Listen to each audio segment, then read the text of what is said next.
Nos encontramos ya en el sexto domingo del tiempo pascual. Sexto domingo en este camino que vamos haciendo de profundización en el misterio de la muerte y resurrección del Señor, en este camino en el que la Iglesia nos va ofreciendo no solamente el misterio de la Pascua, sino también el misterio de la formación y el desarrollo de la Iglesia, como la primera comunidad cristiana, con la fuerza del Espíritu Santo, se lanza al anuncio del Evangelio, se lanza a construir comunidades en las que Cristo resucitado es la piedra angular, en la que Cristo resucitado se manifiesta como el que impulsa a los cristianos a anunciar el Evangelio. El sexto domingo de Pascua la Iglesia continúa escuchando los discursos de despedida de Jesús. Estamos mirando a Pentecostés, estamos mirando al final de la Pascua, estamos mirando al don del Espíritu Santo que vamos a recibir, y el Evangelio de hoy nos sitúa en la continuación de lo que escuchábamos en el Evangelio del domingo pasado.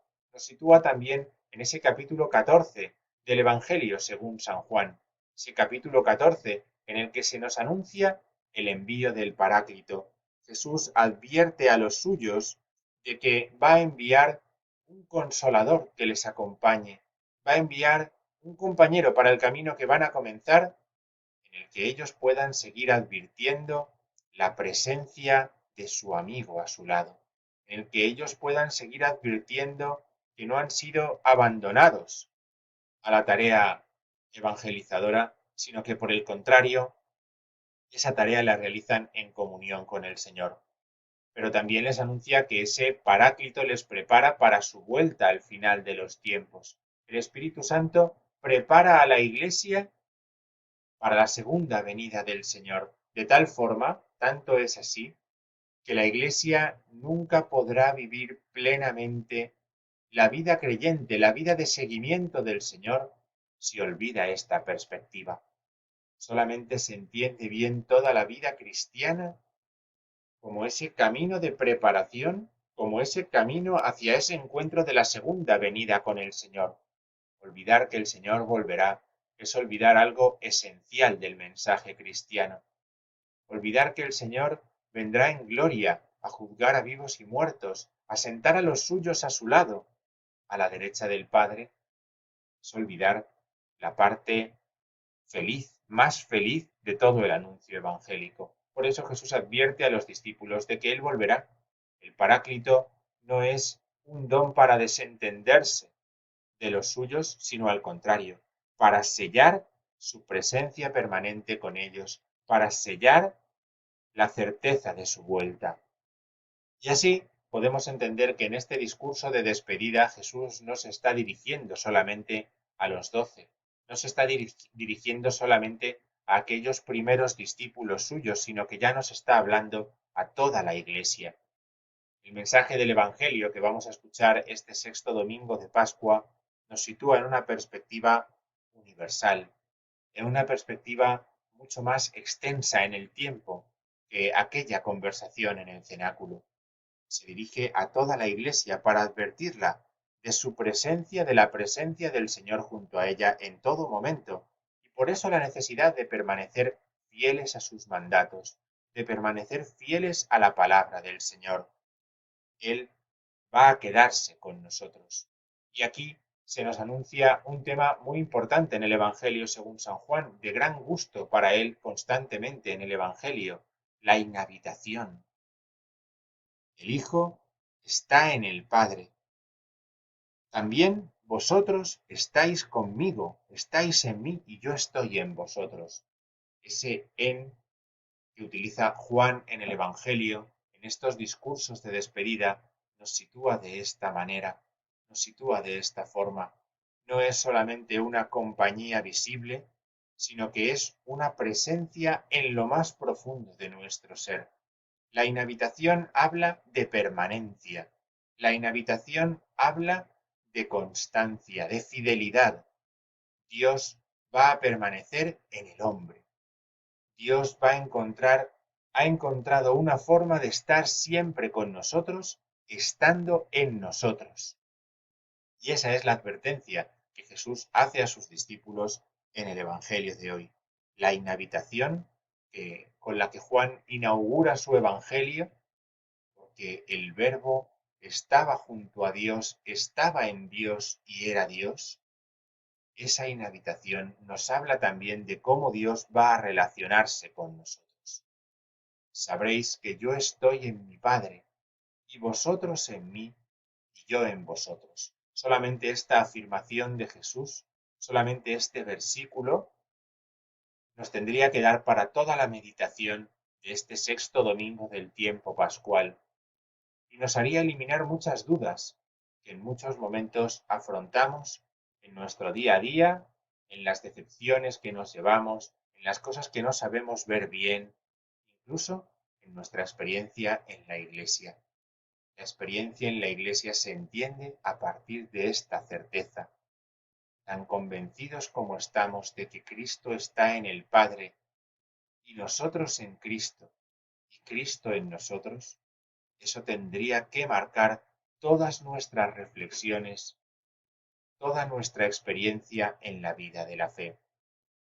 Por eso Jesús advierte a sus discípulos de que Él les va a enviar otro defensor. De esta forma es como Él va a permanecer en nosotros. Él va a permanecer en nosotros por ese otro defensor que va a enviar el don del Espíritu Santo. ¿Qué será lo que haga este Espíritu Santo? ¿Cuál será la tarea de este defensor? Pues en primer lugar, Él nos dará a conocer los misterios de Cristo.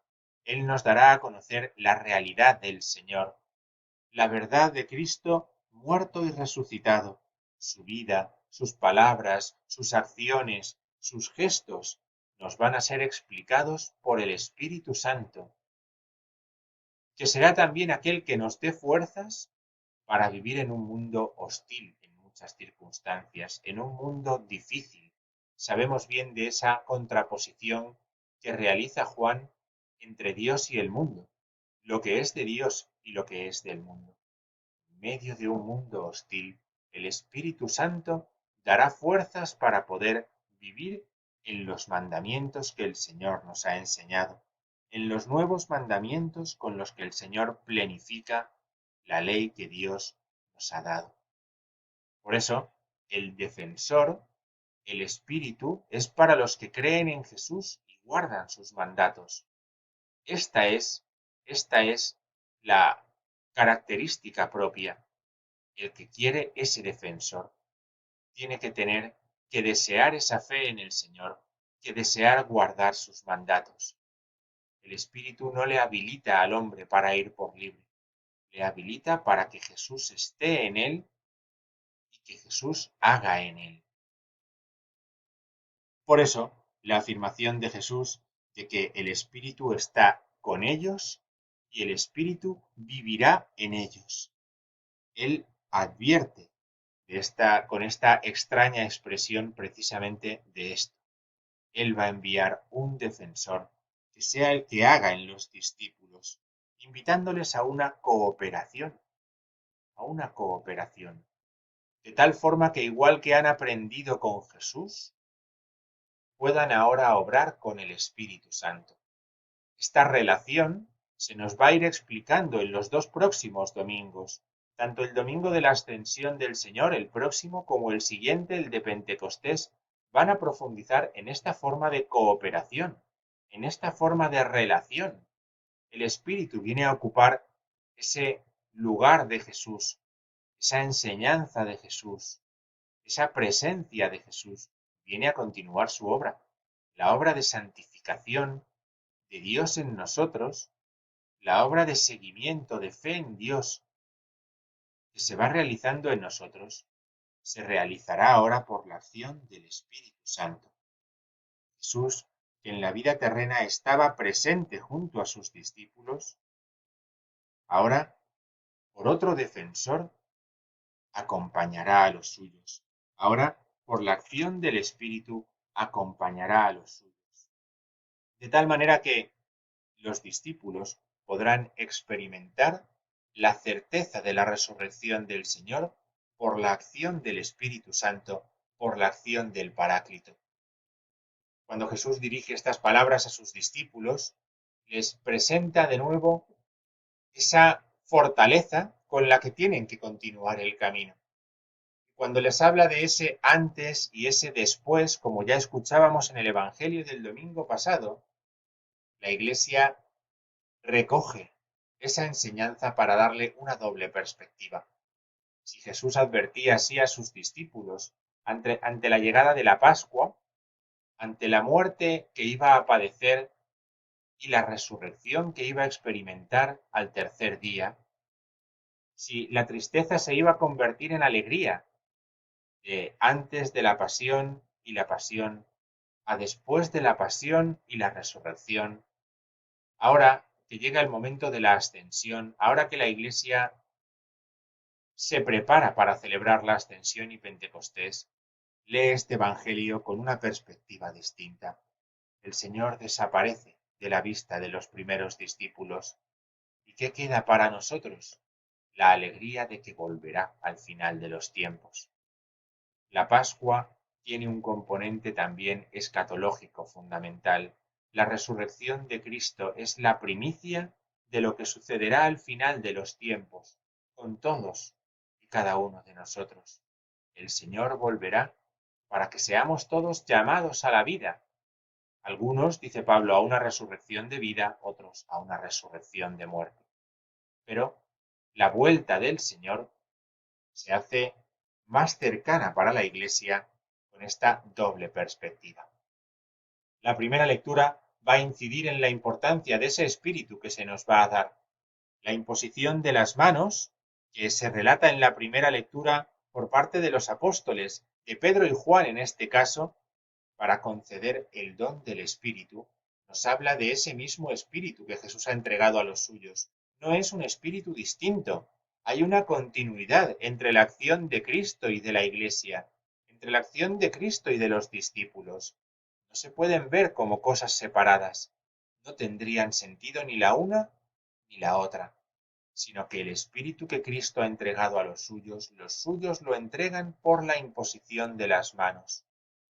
Y de una forma misteriosa en este relato del libro de los Hechos de los Apóstoles, donde parece que lo que está haciendo el don del Espíritu, la imposición de las manos, es ratificar el bautismo. En nuestra perspectiva sacramental hablaríamos fácilmente de una confirmación. Sin embargo, es un bautismo propiamente, es un bautismo necesitado de un signo visible. Es un don del Espíritu necesitado de un signo visible, porque tiene que capacitar también para dar un testimonio. La imposición de las manos, que encontramos en Pedro y en Juan, que también Pablo realizará en Éfeso, ante aquellos que habían recibido un bautismo, pero no el Espíritu Santo, viene a mostrar esto. Los discípulos capacitan a los creyentes con vistas a ofrecer un testimonio. Eso es lo que realiza la imposición de las manos, la acción del Espíritu Santo. También en esta perspectiva podemos entender la segunda lectura. La primera carta de Pedro que seguimos escuchando vuelve a referirse al tema del bautismo, vuelve a referirse al tema del Espíritu Santo, vuelve a referirse incluso a las dificultades del cristiano en la vida de fe, incluso en las circunstancias más penosas por las que los cristianos van a tener que pasar, incluso desde sus primeros días como creyentes, como bautizados, incluso en esas circunstancias, con incomprensión, con mentiras, con trampas. Los que experimenten la fuerza del Espíritu Santo sabrán que están unidos al Señor. Los que hayan optado por el bien de la fe sabrán que han recibido la fuerza del Espíritu Santo que resucitó a Cristo de entre los muertos. Un espíritu en el que también nosotros seremos transformados. Lo estamos siendo ya en la vida sacramental, en la vida de la gracia, con el don de la vida divina. Lo seremos de una forma plena cuando vuelva el Señor al final de los tiempos. El don del Espíritu, por lo tanto, nos pone en la perspectiva de nuestra esperanza. El don del Espíritu nos hace capaces de esperar, porque Cristo ha resucitado de entre los muertos y ha dado su Espíritu para que el cristiano viva siempre con Él, siempre en Él.